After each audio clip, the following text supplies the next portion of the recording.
करते हैं हम, ठीक है ना। A global survey conducted by the WHO। अच्छा, WHO ने एक ग्लोबल सर्वे किया, अब उनके हिसाब से रेशो क्या आया ना, उन्होंने लोगों की हेल्थ का स्टैंडर्ड किया, तो 5% लोग हेल्दी निकले, 20% लोग बीमार निकले और 75% लोग सब हेल्दी निकले।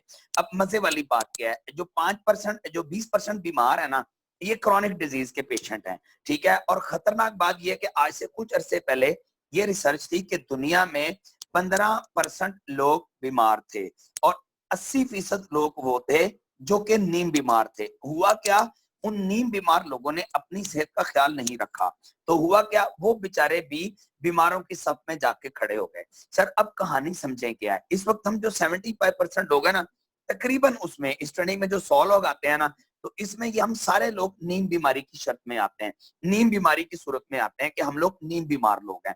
अब सवाल ये पैदा होता है कि नीम बीमार की निशानी क्या है और नीम बीमारी होती क्या है, ये मैं आगे जाकर डिस्कस करता हूं। लेकिन इस स्लाइड से पहले मैं आपके पास ना, आपको आप अपने पास कॉपी पेंसिल सबके पास होगा, मैं आपके साथ 12 सिम्टम डिस्कस करने लगा हूं, 12 निशानियां डिस्कस करने लगा हूं, ठीक है। आपने क्या करना है, अल्लाह ना करे अगर आपकी बॉडी में उनमें से कोई सिम्टम हो, कोई अलामत हो, तो आपने अपने पास फौरन टिक कर लेना है कि यार ये सिम्टम मेरे में है, ठीक है, ये सिम्टम मेरे में है, ये सिम्टम मेरे में है, ये सिम्टम मेरे में, और अल्लाह ना करे आप में किसी में हो। लेकिन अब हम उसको स्टडी करने लगे हैं, तो इस पे मैं आज में डिस्कस करूंगा कि ये सिम्टम क्या चीजें हैं। जी अगली स्लाइड पे ले जाएं फरहाद भाई। हाँ जी, अब ये 12 निशानियां कौन सी हैं, उसमें सबसे पहली निशानी समझ लें। नंबर 1, अगर आपका वजन बढ़ रहा है या आपका वजन आइडियल वेट से कम हो रहा है, तो आप नीम बीमारी की निशानी में आते हैं। नंबर 2, अगर आपके बाल गिरना शुरू हो चुके हैं, तो आप नीम बीमार हो, आप सब हेल्दी हो। नंबर 3, आपको फ्रीक्वेंट यूरिनेशन होती है, फ्रीक्वेंट यूरिनेशन में कहते हैं छोटा पेशाब बार बार आना। अगर आपको ये प्रॉब्लम आ रहा है, सर आप नींद बीमार हैं। अगर आपका सेक्सुअल डेफिशिएंसी मेल्स में होती है, खवातीन में हार्मोनल इम्बैलेंसमेंट होती है, ठीक है। अगर आपका ये प्रॉब्लम है, आप नींद बीमार हैं। अगर आपकी मेमोरी खराब है, आपको बात बड़ी जल्दी भूल जाती है, सर आप नींद बीमार हैं। आगे, difficult to control your mood, अगर आपका मूड आपके कंट्रोल में नहीं है, सर आप नींद बीमार हैं। अगला पॉइंट है, आप किसी भी काम पे प्रॉपर तवज्जो नहीं कर पाते, सर आप नींद बीमार हैं। अगला पॉइंट है, आपकी नींद डिस्टर्ब हो चुकी है, नींद के वक्त आपको नींद नहीं आती है। अगला पॉइंट है, आप घबरा बड़ी जल्दी जाते हैं, पड़ोसियों के घर में लड़ाई हो रही थी, हमारी अपने घर में टांगें कांपना शुरू हो जाती हैं, ठीक है। आप ड्राइव कर रहे हो, पाकिस्तान में लोगों का प्रॉब्लम क्या है, हमारे पाकिस्तान में एक्सीडेंट बहुत ज्यादा होते हैं, रीजन हम बहुत जल्दी घबरा जाते हैं, हमारे असाब साथ छोड़ जाते हैं। अच्छा ये अगला पॉइंट है कि आपकी तबीयत खराब हुई, आपको प्रॉब्लम हुआ, आप डॉक्टर के पास गए, और जो डॉक्टर साहिबान है मेरी बात की तायीद करेंगे, जब आपके पास पेशेंट आते हैं, कुछ पेशेंट आते हैं, तो आप उनसे सवाल करते हैं कि हाँ जी आपका क्या मसला है, वो कहता है मेरी तबीयत खराब हो रही है। आप उनसे पूछते हैं आपकी तबीयत को हो क्या रहा है, तो वो आगे से पेशेंट कहता है ये मुझे समझ नहीं आ रहा, पर डॉक्टर साहब मुझे कुछ हो रहा है, अब आप अंदाजा लगा ले मुझे क्या हो रहा है, ठीक है। अगला पॉइंट है, डिप्रेशन बहुत होता है। अच्छा, आप इंटरेस्ट छोड़ जाते हैं, आपका जिंदगी में इंटरेस्ट नहीं रहता, आपका अपने काम में इंटरेस्ट नहीं रहता, ठीक है ना। आपको कोई भी अच्छी बात समझ नहीं आती है, कोई भी चीज समझ, आप कहते हैं छोड़ो यार, हर चीज छोड़ दो, बस मुझे यहाँ पड़ा रहने दो, क्लियर। अब डिप्रेशन क्या है, सर याद रखें, टेंशन 16 बड़ी बीमारियों की मेन रीजन है। इस वक्त पाकिस्तान में चलने वाली 16 बड़ी बीमारियों का मेन स्टार्ट टेंशन है, और हम पाकिस्तानी टेंशन लेते हैं। अच्छा, मजे वाली बात, लड़के टेंशन लेते हैं दूसरे लड़कों की, इसकी पैंट के साथ शर्ट मैच नहीं हो रही, इसने शेव नहीं बनाई हुई, इसका जूता पॉलिश नहीं है। अब मजे वाली बात ये कि आपका उसके जूते के साथ, उसकी शर्ट के साथ, उसकी पैंट के साथ, उसकी टाई के साथ कुछ लेना देना नहीं है। खवातीन की टेंशन होती है मोहल्ले में, माजरत के साथ मेरी सिस्टर्स भी स्टडी में मौजूद हैं, हम खवातीन की टेंशन ये होती है कि सामने वाली आज बड़ी तैयार होकर कहाँ जा रही है, अब हमारा इससे कुछ लेना देना नहीं है, लेकिन हम टेंशन लेके बैठे हैं। और अगर पूरी कौम की ओवरऑल हम टेंशन चेक करें, तो हमारी टेंशन ये है कि खान साहब ने शादी करवा ली, अब खान साहब ने दूसरी शादी करवा ली, अब खान साहब ने तलाक दे दी। अब रीजन क्या है, प्रॉब्लम समझे, हमारा मसला ये हम लोगों की टेंशन ज्यादा लेते हैं, हम अपनी टेंशन नहीं लेते। और और छोटी छोटी चीजों की हम टेंशन ले जाते हैं और डिप्रेशन का शिकार होते हैं और फिर बाद में हम बड़ी बीमारियों की तरफ चले जाते हैं। और नेक्स्ट पॉइंट है, हम प्रोन टू फटीग हैं, हम थकावट का जल्दी शिकार हो जाते हैं। अब सवाल ये पैदा होता है जी, लिंक एंड होने वाला है, दोबारा इसी को ज्वाइन कर लीजिएगा। अच्छा, सवाल ये पैदा होता है ये सिम्टम है क्या? सर अल्लाह ना करे, अल्लाह ना करे, अल्लाह ना करे, आपके इलाके में, आपके मोहल्ले में कोई मेजर पेशेंट हो, आप उस पेशेंट के पास बैठिएगा, आपने ये 12 सिम्टम का स्क्रीनशॉट अभी बेशक बना लें, आपने ये 12 निशानियां बैठ के आराम से उस पेशेंट के पास डिस्कस करना शुरू करनी है। नंबर 1, हाजी साहब आपका वजन कब बढ़ना शुरू हुआ था या कब कम होना शुरू? वो बताएंगे यार 10 साल पहले मेरा ये प्रॉब्लम बना था। अच्छा अच्छा अच्छा। हाजी साहब आपके बाल कब गिरना शुरू हुए? यार 9 साल पहले मेरा ये मसला हो गया। यार 7 साल पहले मेरा ये मसला हो गया। अब हुआ क्या है कि पेशेंट को बीमार होने से पहले, मेजर बीमारी की तरफ जाने से पहले ये 12 की 12 निशानियां आई होती हैं। 12 के 12 सिम्टम उसको उस दौर में से वो गुजरा होता है। इसको मैं सादी तरह समझाता हूँ आपको। सर ब्रेन में हमारे हम लोगों ने ना ये रमजान शरीफ में ना हम लोगों ने बहुत डिटेल से इसको डिस्कस किया है कि ब्रेन हेमरेज क्यों होता है या हार्ट का प्रॉब्लम क्यों होता है। तो उसमें दिल की एक शरेयान होती है जिसको कॉर्नरी आर्टरी कहते हैं और एक हमारी गर्दन में होती है कैरोटिड आर्टरी। ठीक है, इसमें क्या होता है कि खून या चिकनाई जमना शुरू हो जाती है और इसके रीजन क्या होती है कि हम लोग, इसको मैं सादा समझा देता हूँ, हम लोग एंटीबायोटिक्स यूज करते हैं। ठीक है, हमारे घरों में एंटीबायोटिक सबके घरों में मौजूद है। अब एंटीबायोटिक क्या करता है, इसी ट्रेनिंग में हमने बड़ी अच्छी डिटेल डिस्कशन की थी इस टॉपिक पे। आपके ब्लड में विटामिन K2 होता है। ठीक है, विटामिन K2 जब आप, और उसका काम क्या होता है कि आपके ब्लड में से कैल्शियम लेके, जो कैल्शियम आ रहा है उसको हड्डियों में डिपॉजिट करना, उसका काम होता है कि हड्डी को लगा देना होता है। होता क्या है, जब हम एंटीबायोटिक इस्तेमाल करते हैं तो जो विटामिन K2 है वो खत्म हो जाता है। जब वो खत्म होता है तो जो कैल्शियम हमारी हड्डी को लगना था, जो कि विटामिन K2 के कहने पे हमारी हड्डी में लगना था, वो हमारे ब्लड में रह गया। अब एक वो हो गया। दूसरा, हमने LDL इस्तेमाल कर लिया, हमने ऐसा कुकिंग ऑयल इस्तेमाल किया जो कि स्टैंडर्ड वाला नहीं था, हमने देसी घी नहीं यूज किया, हमने डालडा यूज कर लिया। ठीक है, हमने जंक फूड यूज कर लिया। हुआ क्या, उसकी वजह से कोलेस्ट्रॉल में, सॉरी ब्लड में LDL की मिकदार बढ़ गई। अब ये दोनों चर्बी बनाते हैं, ये क्लॉट बनाते हैं, थ्रोम्बस बनाते हैं, एम्बोलस बनाते हैं। ठीक है, और अब गर्दन की शरेयान में बना तो गर्दन की शरेयान की वजह से दिमाग को ब्लड की सप्लाई कम हो गई। अब जब ब्लड की सप्लाई कम होगी तो पहली निशानी ऐसे पेशेंट की, अभी चिकनाई जमना शुरू हुई है, सादी जुबान में कहूं तो खून की नाली तंग होना शुरू हो गई। क्लियर, उसमें क्लॉट बनना शुरू हो गया। अब पहली निशानी आएगी, ऐसे पेशेंट का सर में दर्द रहेगा, कभी पूरे में कभी आधे में। ऐसे पेशेंट की अगली निशानी है, अगर वो बंदा सोएगा तो 4 या 5 दिन के बाद ड्रॉलिंग हो जाएगी, मुंह में से राल टपकेगी सोते में। ठीक है, अगर कंडीशन ज्यादा होगी तो फिर ज्यादा टपकना शुरू हो जाएगी। अच्छा, ऐसे पेशेंट के सामने बच्चे खेलेंगे, शोर करेंगे तो उसको बहुत गुस्सा आएगा। आपने देखा है मामा पापा इकट्ठे बैठे होते हैं, एक को बच्चे खेलते हैं गुस्सा आता है, एक को बच्चे खेलते हैं शोर करते उसको प्यार आ रहा होता है। रीजन वो हेल्दी शख्स है। अब क्लॉटिंग बनते बनते बनते आहिस्ता आहिस्ता वो जो दिमाग की शरेयान है वो बंद होना शुरू होती है। जैसे जैसे वो शरेयान बंद होती है फिर एंड पे बंदा ब्रेन हेमरेज की तरफ चला जाता है। सर समझाने का मकसद क्या है, याद रखें क्रॉनिक डिजीज यकदम नहीं आती। अगर किसी के ज़हन में बात है कि ब्लड प्रेशर हेलो यकदम आता है, जी जी जी, अगर किसी के ज़हन में है कि ब्लड प्रेशर यकदम आ जाता है, बिल्कुल ये गलत बात है। अगर किसी के माइंड में है शुगर यकदम आ जाती है, बिल्कुल गलत बात है। अगर कोई कहता है हार्ट अटैक यकदम हो जाता है, ये बिल्कुल गलत बात है। या आप समझें, जब बीमारी बॉडी में पलना शुरू होती है तो उसको डायग्नोस होने के लिए एक वक्त लगता है। ठीक है, बंदा शुगर पेशेंट की तरफ जाता है तो लबलबे में बीटा सेल्स होते हैं। ठीक है, अब beta cell Aahista Aahista disturb होना शुरू होते हैं और शुगर बनने के लिए, उस बंदे को डायबिटिक पेशेंट बनने के लिए एक सालों का अरसा चाहिए।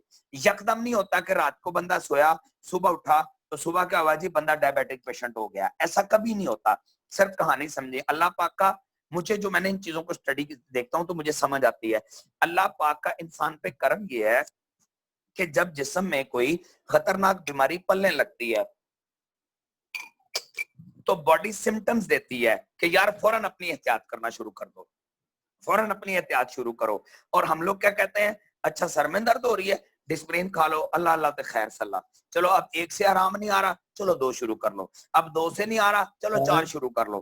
क्लियर हो रहा है? अब होता क्या है कि वो सिम्टम्स आगे की तरफ चले जाते हैं। सर मेरा आप लोगों से एक क्वेश्चन है, क्या इन 12 सिम्टम्स में से 12 सिम्टम में से आप में से जिस बंदे को 3 या 4 या इससे ज्यादा सिम्टम्स हैं, कोई ऐसा है तो सिर्फ हैंड रेस करें, माइक ना ओपन करें, नेटवर्क डिस्टर्ब है, फिर सारी आवाजें खराब हो जाएंगी। सिर्फ हैंड रेस कर दें, 3 हो, 4 हो, 5 हो जी। ईमानदारी के साथ हैंड रेस करते जाएं। आपके ऑप्शन है माइक के साथ ना, सॉरी मोर है, मोर में जाएंगे तो रेज हैंड का ऑप्शन है, मोर को क्लिक कर लें स्क्रीन पे। जी जी जी, पोते अड्डी खैर हो जी, इसमें तो डॉक्टर्स भी आ रहे हैं। जी जी जी जी, जाने दें जाने दें। बॉस पुराने भी करें? हाँ जी पुराने भी करें, जिसको सिम्टम है वो हाथ खड़ा करें, चाहे नए चाहे पुराने।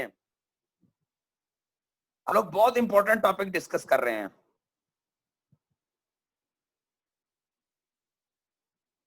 अब जिसको नहीं करना आ रहा सिर्फ उसका ही हैंड रेज नहीं हुआ, बाकी सबका हो गया है।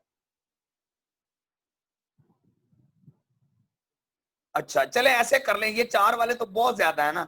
कोई ऐसा बंदा है जिसको इनमें से सिर्फ एक सिम्टम है, सिर्फ एक? मुझे मुझे एक है बस। एक एक, अच्छा एक है। अच्छा नहीं, एक वाले भी वाह हैं, एक वाले भी वाह एक हैं। है। अच्छा अच्छा, एक वाले ज्यादा है माशाल्लाह, ये भी ठीक है। और ये कितने हैं? 1 2 3 4 5 6 7 8 9 10 11 12 13 14 15, तकरीबन 20 के करीब लोग हैं। ठीक है, अब ये 20 के करीब वो लोग हैं जिनको इन 12 सिम्टम्स में से एक सिम्टम है। अच्छा अब खतरनाक बात समझे क्या है, अगर आप मोटरवे पे ट्रेवल करते हो ना, तो आप फैसलाबाद से, मैं अपनी मिसाल देता हूँ कि हम फैसलाबाद से इस्लामाबाद जाते हैं। ठीक है, तो मोटरवे पे जाके टूल प्लाजे का कार्ड होता है, हम वो ले लेते हैं और गाड़ी हम मोटरवे पे चलाना शुरू कर देते हैं। अब समझें, और हमारा टारगेट होता है इस्लामाबाद जाना। अब इसको दूसरी तरह समझें कि अगर तो की तरफ आ जाए ना सारे, क्लियर? अच्छा इसकी मैं एग्जांपल देता हूं, हमने मोटरवे की बात स्टार्ट की ना, तो इसका सिंपल एग्जांपल समझ लें कि ये 4 निशानियां क्या हैं, 2 निशानियां क्या है या एक निशानी क्या है। हम एग्जांपल दे रहा हूं कि हमने टारगेट बनाया कि हम इस्लामाबाद जा रहे हैं। इस्लामाबाद एक कोई एग्जांपल दे लो कि ये एक बीमारी है ना, तो आप मगर मोटरवे पे चढ़े तो अगर निशानियां ज्यादा हैं तो इसका मतलब आप कलर कहार की पहाड़ियां क्रॉस करके बीमारी के करीब पहुंचने वाले हैं। ठीक है, अगर सिम्टम पहला है, जैसे मैंने पूछा कि किस किस को एक सिम्टम है, तो इसका मतलब ये है कि आप मोटरवे पे चढ़ चुके हैं। क्लियर? अब इसका मतलब ये इसको एक तो बड़ा रिलैक्स मूड में लेना है कि इन सिम्टम्स का ये मतलब नहीं है कि आप पेशेंट हो गए हैं। ठीक है, इन सिम्टम्स का ये मतलब है कि आप पेशेंट बन सकते हैं, बस आपने थोड़ी सी केयर करनी है, ये मसाइल हल हो जाएंगे। ये बात ज़हन में फिट रखें, बीमारी आने के बाद हल थोड़ा टफ हो जाता है। ठीक है, हमारी ट्रेनिंग में बहुत सारे डॉक्टर्स हैं, सारे मेरी बात से इत्तेफाक करेंगे कि बंदा जब पेशेंट डिक्लेयर हो जाता है तो फिर उसका हल थोड़ा मुश्किल हो जाता है। ठीक है, उसको रिवर्सल करना बड़ा मुश्किल है, लेकिन अगर अभी सिम्टम्स पे बात है तो फिर पेशेंट को कवर करना बहुत ज्यादा आसान हो जाता है। ठीक है, इन 12 सिम्टम्स का हल हमारी टाइम्स की प्रोडक्ट में बहुत शानदार है। और अगर इसको मैं बिल्कुल सिंपल समझाऊं कि हम इन मसाइल का हल क्यों करेंगे, तो अगर आपके पास गाड़ी है या आपके पास बाइक है, तो जिन लोगों के पास गाड़ी या बाइक है उनको मेरी बात फौरन समझ आ जाएगी। हम गाड़ी चलाते हैं या बाइक चलाते हैं तो हम महीने बाद या 1.5 महीने के बाद अपनी गाड़ी की ट्यूनिंग करवाते हैं। क्यों हम ट्यूनिंग इसलिए करवाते हैं कि यार अल्लाह ना करे अगर इंजन सीज हो गया, यानी अगर गाड़ी है उसका इंजन सीज हो गया तो लाखों रुपए का खर्चा है। ठीक है, अगर बाइक है तो 10,000 का खर्चा है। तो बंदा कहता है कि यार 10,000 का खर्चा करने से बेहतर है मैं 500 रुपए की ट्यूनिंग करवा लेता हूँ। गाड़ी वाला कहता है यार लाखों रुपया खर्च करने से बेहतर है महीने बाद मैं अपनी गाड़ी पे 5,000 लगा लेता हूँ, मुझे कोई इश्यू नहीं है। क्लियर? तो हमारी हेल्थ का भी ये समझ लें। सर देखें, 72,000 की बाइक या 20 लाख की गाड़ी इंपॉर्टेंट नहीं है। आपकी आपकी बॉडी, आपका जिस्म, आपकी हेल्थ, इसकी वैल्यू ही कोई नहीं है। क्लियर? मैंने उस दिन भी एक बात डिस्कस की थी, शायद आपको याद हो, कि अनासिस तारीख में, हिस्ट्री में बहुत अमीर शख्स गुजरा है और उसने कहा था कि कोई मेरी पलकें एक दफा सिर्फ उठा दे मेरे, अब पलकें पलकें गिर गई हैं, पलकें उठाना प्रॉब्लम। अब ये कोई मेजर पार्ट नहीं है कि दिल है या गुर्दा है कि बंदा मर जाएगा। लेकिन अनासिस ने कहा था कि मेरी सारी दौलत ले लो, सिर्फ एक दफा मैं अपनी पलकें अपनी मर्जी से उठा सकूं। सर हम 1 मिनट में कई दफा अपनी पलकें झपकते हैं और हमें अंदाजा भी नहीं होता कि अल्लाह पाक ने हमें कितनी बड़ी नेमत दी हुई है। क्लियर? तो अब हमारा प्रॉब्लम क्या है कि हम लोग ट्यूनिंग की तरफ नहीं जा रहे। ठीक है, पुराने बाबे ट्यूनिंग करते थे, पुरानी माइया, पुरानी दादियां, नानियां, जो गांव के लोग हैं मेरी बात समझेंगे, वो हर मौसम के लिए उन्होंने बच्चों के लिए अलहदा खुराक बनाई होती थी। गर्मियां आ गई तो कड़वी कड़वी नीम बना के बच्चों को देती थी, सर्दियां आ गई तो अलसी की पिन्नियां होती थी। ठीक है, अब वो चीजें क्या करती थी, उन बच्चों की कुछ चीजें ऐसी थी जो हमारी बॉडी की क्लिनजिंग कर देती थी। ठीक है, कुछ प्रोडक्ट ऐसी थी जो हमारी बॉडी को ताकत देती थी, हमारी डाइट कंप्लीट कर देती थी। सर्दियों के स्टार्ट से पहले ऐसी खुराकें बनाई जाती थी गांव में, अब भी बनाई जाती हैं लेकिन बहुत कम घर रह गए हैं। अब पेंडू भी मॉडर्न हो गए हैं। ठीक है, आप घबराएं ना कि आप सिटी में रहते हैं तो पेंडू बड़ी अच्छी खुराकें खाते हैं, नहीं, पेंडू जानबूझ के कुएं में गिर रहे हैं। एक जमाना था बंदा गांव जाता था तो पीने को लस्सी मिलती थी, अब आप गांव जाएंगे वो आपको कोको कोला पेश करेंगे, बिल्कुल टेंशन फ्री हो जाए। एक जमाना था गांव जाते देसी मुर्गा खाने को मिलता था, अब ऐसा कोई सीन वहां पे आपको नजर नहीं आएगा। अब वहां पे भी आपको ब्रायलर ही मिलेगा। क्लियर? अब पेंडुओं को भी ब्लड प्रेशर होता है, वरना मेरे दादाजी माशाल्लाह 100 साल से ऊपर उम्र थी, तो जब मैं उनके पास बैठा करता था वो कहा करते थे, काका तुसी नवियां नवियां बीमारियां कढ़ लईया ने, हमने तो 100 साल में ये नई बीमारियां सुनी हुई थी। क्लियर? तो अब प्रॉब्लम ये आ रहा है कि हम अपनी हेल्थ की केयर नहीं करते, हम अपनी हेल्थ पे फोकस नहीं करते हैं। अगर ये सिम्टम आ गया तो अगला स्टेप क्या हो सकता है, अब ये समझें। चलाएं जी अगली स्लाइड पे। सर फराज जी जी। जी मैं एक बात बताना चाह रहा हूँ ये कोल्ड ड्रिंक पे। जी कर लें, बिस्मिल्लाह अहमद भाई करें। जी सर मेरी है ना साहिवाल में शॉप है कोल्ड ड्रिंक की। तो इस ईद पे है ना हमने 3 दिन में 10 लाख की कोल्ड ड्रिंक सेल की है, सिर्फ एक शॉप से। 2500 पैकेट 1.5 लीटर बोतल का कोल्ड ड्रिंक का 3 दिन में एक शॉप से सेल हुआ है। 10 इतना लाख यूजेज रुपए हो की गया है। Cold drink. जी सर 3 दिनों में, और ये बड़ी ईद पे ज्यादा सेल होंगी।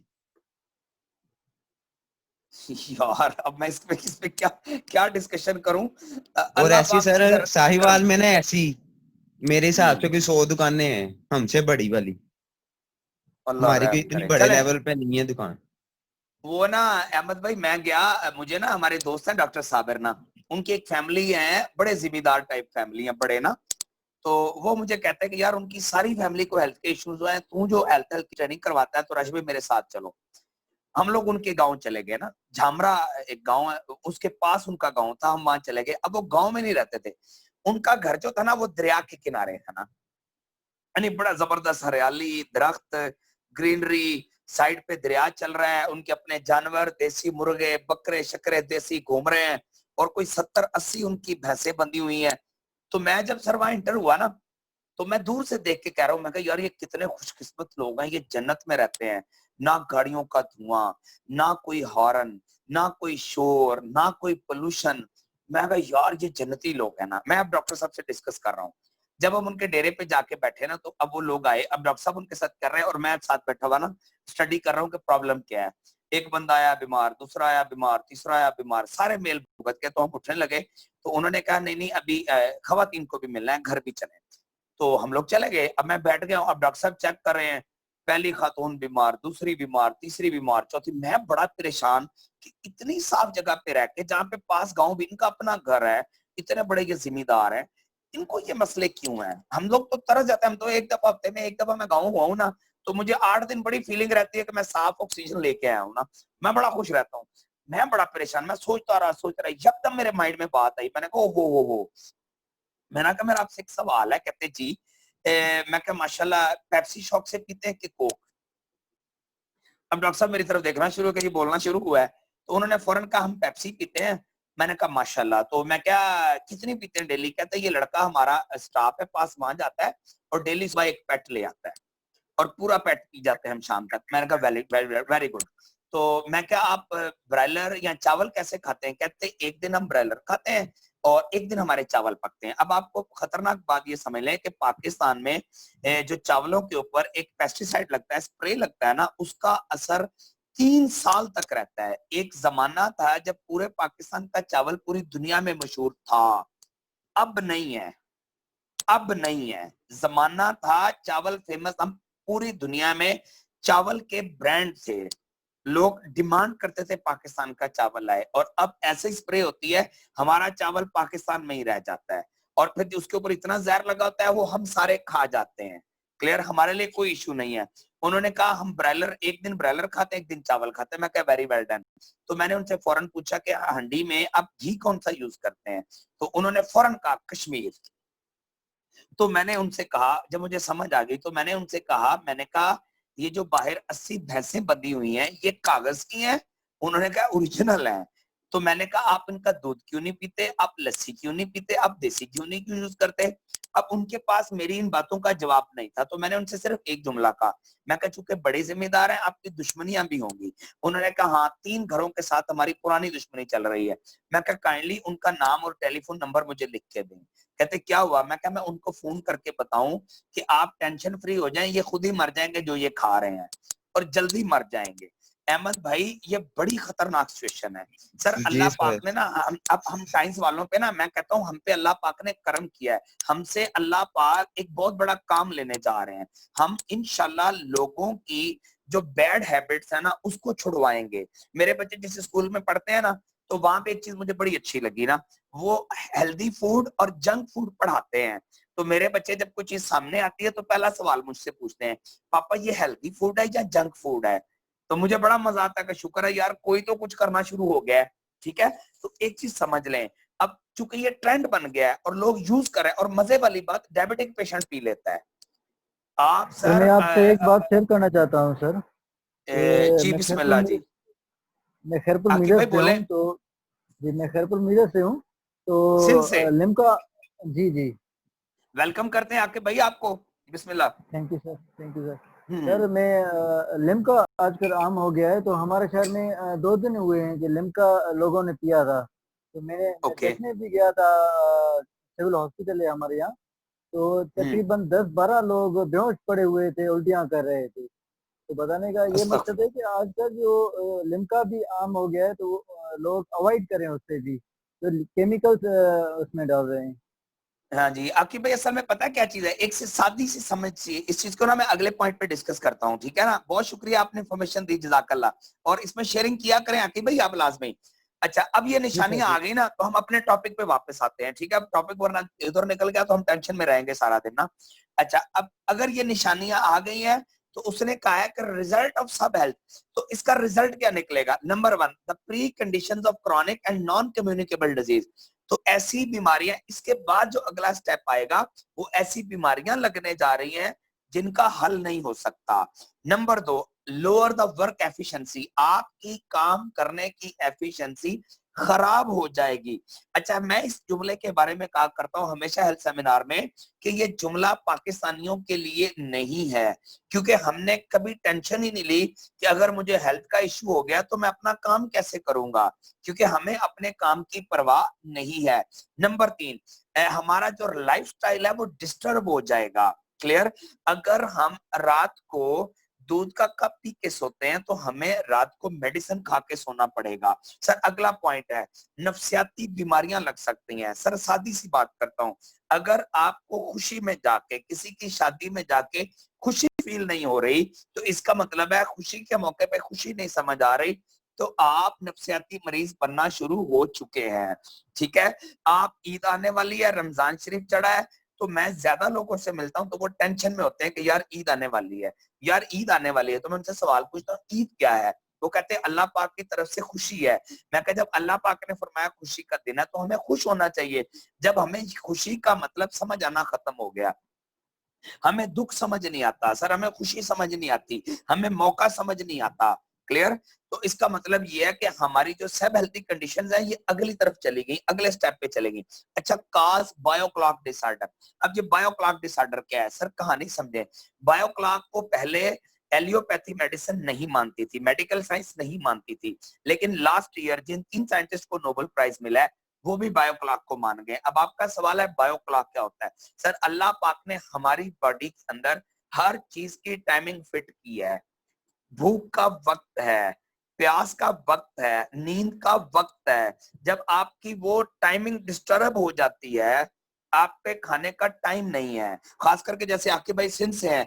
अब सिंध में ये प्रॉब्लम है। मैं हैदराबाद सेशन के लिए गया, 4 बजे एक दोस्त आए, तो मेरी उनके साथ मीटिंग थी फाइनल ना, तो वो हमारे गेस्ट हाउस में आ गए। तो मैं जब मिलने लगा तो मैंने कहा मैं आपके लिए चाय मंगवाऊं। अब शाम 4 बजे का टाइम था, तो उन्होंने जो मुझे आगे से जुमला कहा, कहते अभी नाश्ता करके आया हूँ।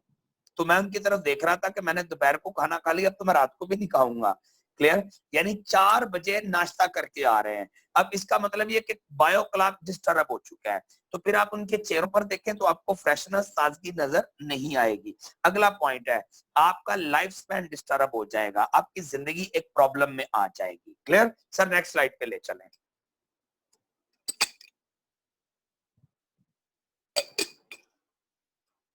आकिब भाई आपके सवाल का जवाब इस स्लाइड में है आप ना, या अहमद भाई ने जो कोल्ड ड्रिंक की बात जी की। सर। सर जी जी सर। 4 हेल्थ फैक्टर हैं, ये बात ज़हन में फिट कर लें।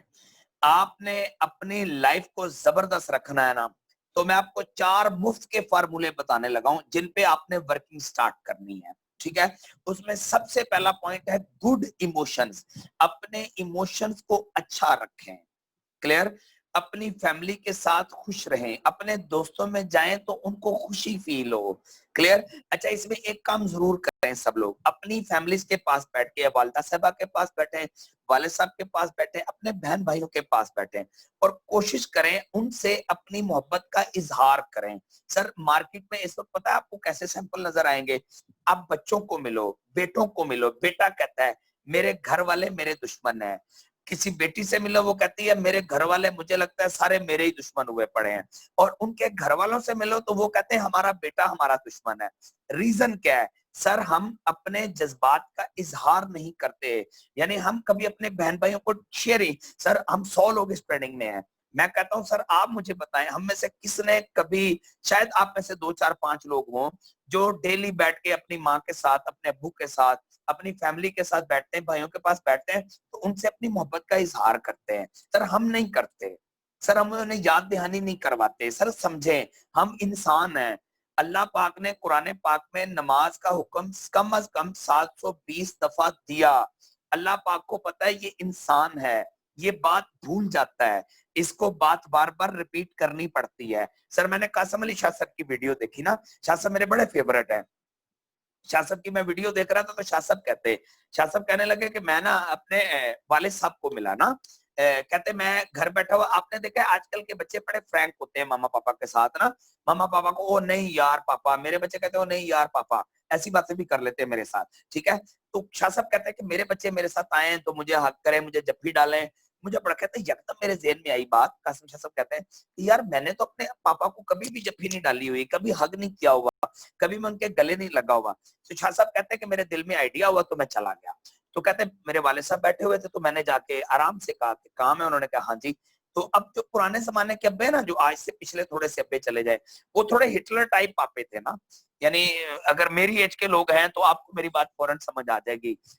जो पुराने लोग हैं ना जिनकी एज ज्यादा है, 40 साल के करीब है, आपको समझ आएगी कि जो हमें वालिदैन मिले ना वो जरा सख्त तबीयत किस्म के थे। जो आजकल वालिदैन ना ये बड़े नरम तबीयत है, आजकल बच्चे सख्त हैं, मामा पापा नरम है। ठीक है? तो शाह साहब कहते हैं मैंने जैसे ही कहा कि पापा जी मैंने आपको गले लगाना है ना, तो कहते हैं मेरे वालिद साहब ने कहा तेरा दिमाग ठीक है? कहते हैं फुल गुस्से में, उन्होंने कहा आपका दिमाग ठीक नहीं लग रहा मुझे। तो शाह साहब कहते हैं नहीं मेरा दिल कर रहा है। तो शाह साहब कहते हैं मैं खड़ा हुआ तो मैंने अपने वालिद साहब को जफ्फी डाली, तो कहते हैं ठीक 20 सेकंड में ना मैंने फील किया कि मेरे वालिद साहब रोना शुरू हो गए। तो कहते हैं मेरे वालिद साहब ने मुझे कहा कि यार इस काम में इतना मजा है, हमने तो कभी ये मजा लिया ही नहीं। क्लियर? अब प्रॉब्लम कहां पे आ रहा है कि हम लोग इमोशंस पे वर्किंग नहीं करते। 1 मिनट जी जरा, काइंडली सब लोग ना अपनी हेल्थ पे वर्किंग स्टार्ट करें, इमोशंस का ख्याल रखें। अच्छा नंबर 2, आपने अच्छी नींद की आदत बनानी है। गुड स्लीप हैबिट बनानी है, ठीक है। मैं पूरी कोशिश करता होता ना, मैंने अपना टारगेट बनाया हुआ है कि 7 से 8 घंटे की नींद पूरी करनी होती है ना, तो मैं ट्राई करता हूँ, मैं उस पर कोई कंप्रोमाइज नहीं करता, ठीक है ना। मैं हज पे गया हूँ तो मेरे अम्मी अब्बू साथ थे, तो एक दूसरे दोस्त से बुरे वाला से हज साथ थे, उनके अम्मी अब्बू साथ थे ना, वो इंग्लैंड में होते हैं। तो अब हम साथ थे, तो जब हमने जहाज में बैठे तो अम्मी अब्बू को मैंने साथ में बैठ के, जब आगे हम जद्दा से मक्का शरीफ की तरफ गए ना, तो बस में मैंने अम्मी अब्बू को साथ बिठा दिया, उनके भी बैठ गए।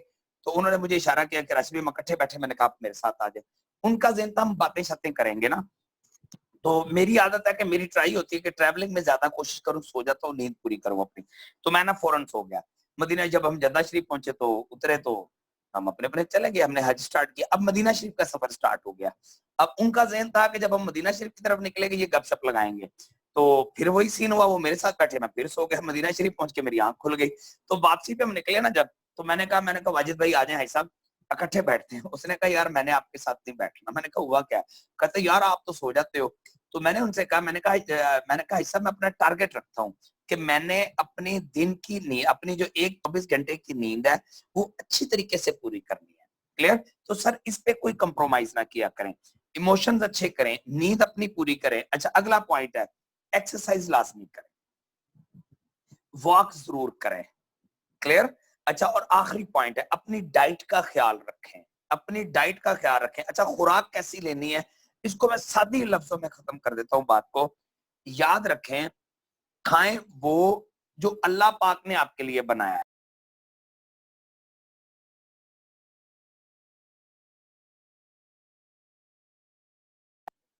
सॉरी, हाँ जी, क्या खाना है? वो खाना है जो अल्लाह पाक ने आपके लिए बनाया, जो बंदे ने आपके लिए बनाया ना, वो आपने नहीं इस्तेमाल करना। अब पेप्सी बंदे ने बनाई है, ठीक है, सॉरी जी। अच्छा कोक बंदे ने बनाया है, ठीक है। दूध, लस्सी, मक्खन अल्लाह पाक ने आपको दिया है, ठीक है। आपके लिए सब्जी है, फ्रूट है, आपके लिए बहुत सारे जूसेस हैं, फ्रेश जूसेस हैं। तो आप ले सलांटी क्यों खाते हो, आप पिज्जा क्यों खाते हो? क्लियर? सर अपनी आदत को चेंज कर लें। सर मैंने ना, हम लोगों ने इस दफा ट्रेनिंग ली हफ्ते वाले दिन ना, तो उसमें हमारे सीनियर राना तारिक साहब हमें ट्रेनिंग करवा रहे थे, तो उन्होंने बड़ी प्यारी चीज हमें सिखाई। उन्होंने सिखाया कि आपने बेहतर जिंदगी गुजारनी है तो उसमें 33% पे काम करें, ठीक है ना। आपने 33% एक्सरसाइज करनी है, वॉक करनी है, ठीक है। अच्छा 33% यानी 100 के उन्होंने 3 हिस्से किए। आप चाहते हैं 100% लाइफ फिट गुजारें, तो कहते हैं आपने अपनी हेल्थ वाली लाइफ जो है ना उसके 3 पोर्शन कर दें। 33% आपने वॉक करें, एक्सरसाइज करें, इसका ख्याल करें। 33% है आप अपना डाइट प्लान बहुत अच्छा रखें। सर बहुत माशाल्लाह काबिल न्यूट्रिशनिस्ट हैं, बहुत काबिल डॉक्टर आपके पास है, आप उनके पास जाएं, मिलें, उनको प्यार से बिठा कर डॉक्टर साहबा, डॉक्टर साहब जो भी हैं, सर काइंडली मेरा अच्छा सा डाइट प्लान बना दें। उनसे रेफर करवाएं अपना डाइट प्लान, वो आपको डाइट प्लान बना के दे दें। क्लियर? और फिर अच्छा फिर बहुत सारे लोग कहते हैं यार डाइट प्लान को फॉलो करना बहुत मुश्किल है। सर काइंडली याद रखें, दिल का मसला हो गया अल्लाह ना करे, दिमाग का मसला हो गया अल्लाह ना करे, कोई बड़ी बीमारी लग गई, उसको फॉलो करना बड़ा मुश्किल है। डाइट प्लान को फॉलो करना तो आसान ही बहुत ज्यादा है। सर फर्क चेक करें ना, आप किस चीज के मुकाबले में क्या सिलेक्ट कर रहे हैं। सर हम अच्छी लाइफ सिलेक्ट कर रहे हैं तो हमने डाइट भी अच्छी सिलेक्ट करनी है। क्लियर? अच्छा अब 33% होगी आपकी वॉक एक्सरसाइज, आपने दिन में 40-45 मिनट निकालें। अच्छा 40-45 मिनट निकाली। अच्छा अपने डाइट का ख्याल रखें, खाते हुए बहुत अच्छे तरीके से चीजें सोच सोच के खाएं, ठीक है। और उसके लिए बेहतरीन है प्रोफेशनल लोग हमारे पास बहुत हैं, हमारी ट्रेनिंग में माशाल्लाह बहुत सारे बहुत काबिल लोग हैं, ठीक है। इनसे आप अपना डाइट प्लान बनवा लें और 33% आप सप्लीमेंटेशन करें, ठीक है।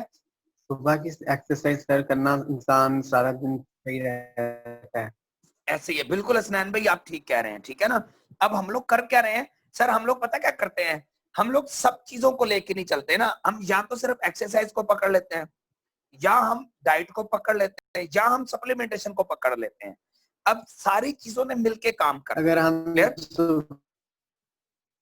बस एक्सरसाइज करेंगे, वक्त पर सोएंगे और वक्त पर वर्जिश करेंगे, सेहत भी सही होगी और हमारी नींद भी अच्छी होगी, जिससे जी बिल्कुल नफसियाती का शिकार नहीं होगा, सेहत असनान भाई इसमें एक चीज सुन ले ना, इसमें एक चीज सुन ले, यहाँ प्रॉब्लम क्या आ रहा है, मैं जो चीज समझाने जा रहा हूँ उसको थोड़ा सा फोकस करें।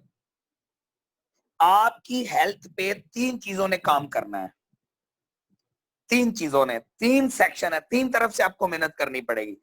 अल्लाह ना करे बंदा पेशेंट है, आप चाहते हैं वो बिल्कुल फिट हो जाए, ठीक है, तो आप उसको 3 तरह से लेकर चलें। 33% उसकी वॉक और एक्सरसाइज होगी, उसकी थेरेपी हो गई, ठीक है, 33% उसका डाइट प्लान है और 33% उसकी सप्लीमेंटेशन है। आप लोग याद रखें, आपको लोग मिलेंगे वो कहेंगे हमसे डाइट प्लान नहीं होता, हमसे एक्सरसाइज नहीं होती, ठीक है, चल कल हमें दवाइयां दे, हम दवाइयां खा के ठीक हो जाए, क्योंकि पाकिस्तान में माइंड सेट बन गया है दवाइयां खिला दो ओके हम फिट हो जाएंगे। क्लियर? अब इन चीजों में से बाहर निकलें, नहीं ऐसा नहीं होगा, आप एक चीज पे काम नहीं करेंगे। मैं पता क्या करता हूँ, मैं किसी दोस्त को मिलो और वो मुझे कहे मैंने सप्लीमेंटेशन लेनी है, तो मेरे साथ वो बात कर रहा तो मैं पहले कहता हूँ देखें जी आपको इतनी वॉक करनी पड़ेगी, सर इतना गर्म पानी पीना पड़ेगा, सर आपको इस चीज का ख्याल करना पड़ेगा, आपको ये खाना छोड़ना पड़ेगा, अगर आप नहीं छोड़ सकते सॉरी आप मेरे सप्लीमेंट वापस कर दें। मैं नहीं चाहता हूं कल को मेरी बदनामी बने, सर मेरे पास सप्लीमेंट है, जकूटा जिन नहीं है। क्लियर? हमारे पास सप्लीमेंट है, हमारे पास कोई जादू नहीं है कि हम फू मारेंगे और बंदा ठीक हो जाएगा। सर बंदे ने बेहतरीन लाइफ गुजारनी है तो इन तीनों चीजों पे आपको काम करना पड़े, और सब लोग कोशिश करें अपने इन तीनों सेक्शन को लेके चले। क्लियर हो गया सर? चलें जी, आज की ट्रेनिंग रिपीट कर लेते हैं जी। हाँ जी, कोई दोस्त जो एक एक चीज समझ आई वो रिपीट कर दें जरा।